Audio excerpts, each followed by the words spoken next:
Imagine a world where all people, caregivers, coaches, moms, dads, policemen, politicians, all people are more effective in things they do. I think about it a lot. I think of the possibilities. One thing I learned along the journey of this research of trying to find out how people are more effective is I learned that people are more effective when you seek and listen to wise counsel. Seek and listen to wise counsel. What does wise counsel look like? This is a picture, a fascinating photograph actually, taken in the White House in October 1962. It was taken during the Cuban Missile Crisis, and these men in this room are trying to figure out what to do. How dangerous was the Cuban Missile Crisis? Most historians agree that it was the most dangerous moment in human history.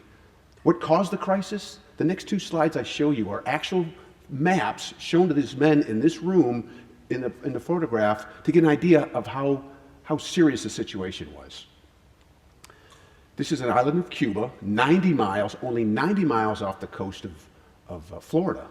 And what happened is the Soviet Union abruptly started placing nuclear missiles on the island of Cuba.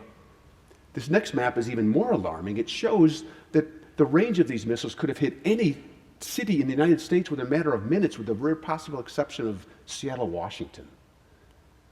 These men now understood the gravity of the situation. I don't know if you recognize this man, John F. Kennedy, President of the United States at the time, JFK. On his shoulders, the burden of a decision fell. He didn't know what to do, and he was asking these men around the table for their opinions. The first opinion he got was this. He said, Mr. President, we need to go in there and just do an airstrike, take out those missile sites. And what's fascinating is all the deliberations of the members, that what they talked about is recorded. At the end of the first day, you hear President Kennedy say this, and I quote, "That's what we're going to do, we're going to take out those missile sites," unquote. What we didn't know then, but we do know now, is this, is Cuban military leaders and Soviet military leaders were on the ground at those missile sites, and they were under orders, if there was any attack on the island of Cuba by the United States, they were to launch those missiles against the cities in the United States. In other words, if President Kennedy had listened to that counsel, a cataclysmic event would have been precipitated. Let me introduce you to this man, George Ball. You probably never heard of George Ball. He was a career diplomat, undersecretary of state, not a prominent player amongst the other people in that room, but he was in that room. You know, I can't find his photograph, but he was there. And the third day, after everyone is talking about a strike against those missiles, an attack, you hear George Ball say this, and I quote, "We need to consider the consequences of such an attack," unquote. And it changed the entire direction of the conversation after that. They started talking about a softer approach, maybe a blockade, maybe a quarantine of Cuba, and that's exactly what President Kennedy does. And within 10 days, the crisis is averted, and the Soviet Union starts dismantling those missile sites. At a very dark time in human history, President Kennedy had a momentous decision to make, and he listened to this George Ball, and he listened to him and he changed his direction. President Kennedy was more effective because he listened to wise counsel. During my Navy career, about 20 years into my Navy career, a very bizarre incident happened that made me appreciate the value of wise counsel. At that point in my career was on the rise, everything was looking good. I was a senior member of a board of governors at a hospital. And we're getting ready for a big inspection. You know, like every other organization, you get an inspection, comes people are a little anxious and not nervous about it. It's a routine inspection, but it's a big deal nonetheless. And what the other piece of it is, my boss at the time had this kind of bad habit of getting angry at bad news. Any kind of bad news, boom, there'd be anger. So that caused everyone to be a little more amped up about this inspection, myself included. So in preparation of for this inspection, which was about 4 months away, and I was leaving that hospital in about 5 months. I had received my orders for my next assignment, but I was going to be there for this inspection, and we were getting ready for it. And I would send junior officers out to the hospital, doing routine inspections of the hospital and seeing how it looked. So I'm working in my office on a Thursday night. I hear a knock at the door, and one of the junior officers comes in and says, "Sir, I just want to let you know I just did the inspection of the blood bank." The blood bank was all good, sir. The temperature log was taken. The blood products were all in date. I'm thinking, okay, sounds pretty routine. And he goes on, he goes, sir, I just want to let you know, I went in the freezer area where the fresh frozen plasma is stored and rearranged some boxes, and in behind some boxes, sir, I found a leg. And I'm thinking to myself, a what? And I asked him, I remember asking him, praying and hoping it wasn't what I'm thinking. I said, what kind of leg? He goes, sure, sir, a human leg. Looks like a below-knee amputation. It's been there about 5 years. Had a little tag on it, the 5-year date, and a little social security number of a patient. Looks like probably the person's leg.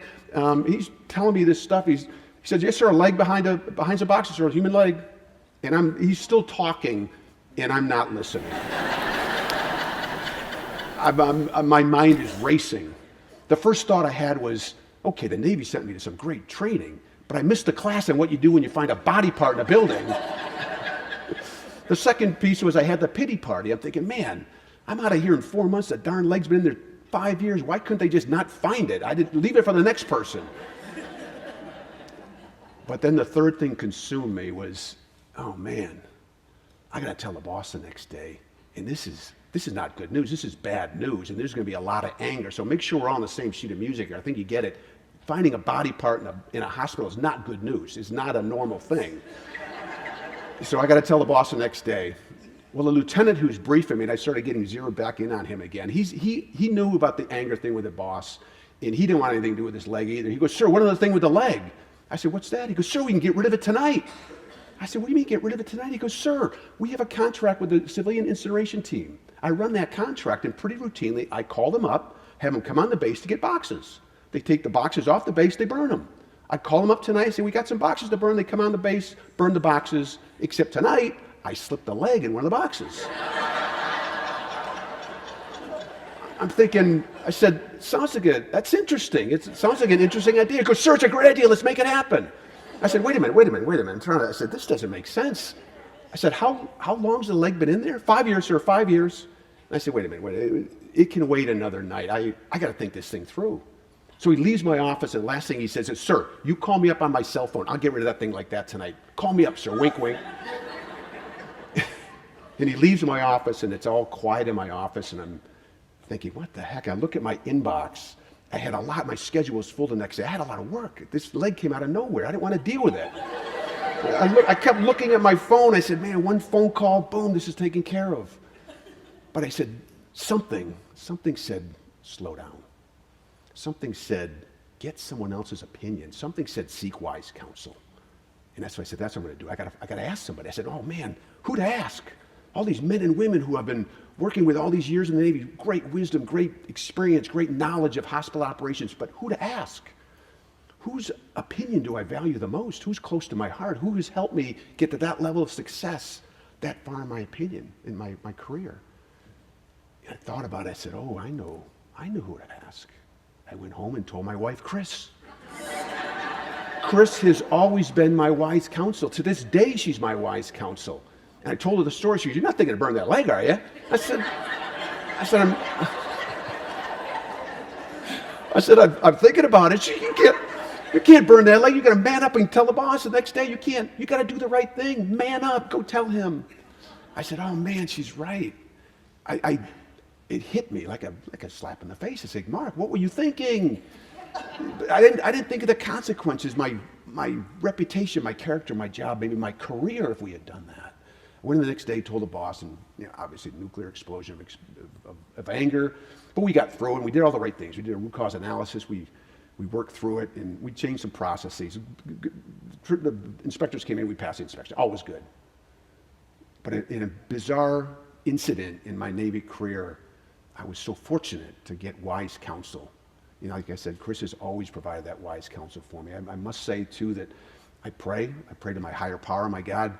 I get wise counsel there. I am more effective when I seek and find and listen to wise counsel. It makes sense that if you slow down and seek wise counsel, it'd be more effective. Are we? Are there studies that show that we are? In fact, there are. And in closing, let me just share one with you. This group called the Great Places of Work Institute. Every year, it's a nonprofit. They survey 2 million employees from 6,000 companies from around the world. And what they come up with is they call the 100 best companies to work. And these companies are people are fired up to come to work every day. They're high employee engagement scores, high morale. They're fired up. They're excited to come to work. They have fun coming to work. One of the key questions that is asked of those 6,000 companies to get to this elite 100 is this. They ask the employees, does your opinion matter?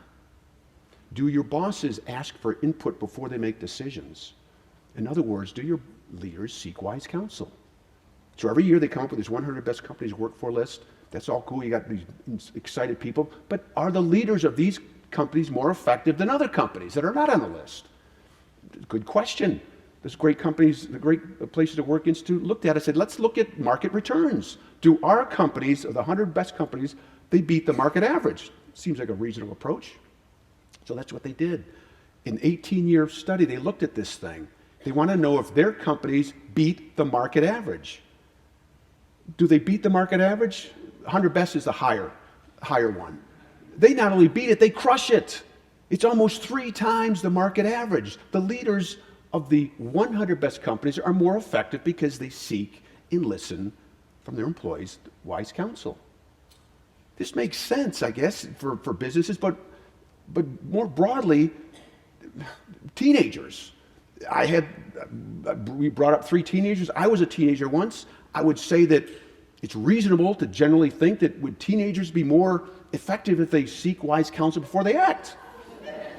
And I think social media, maybe some adults too.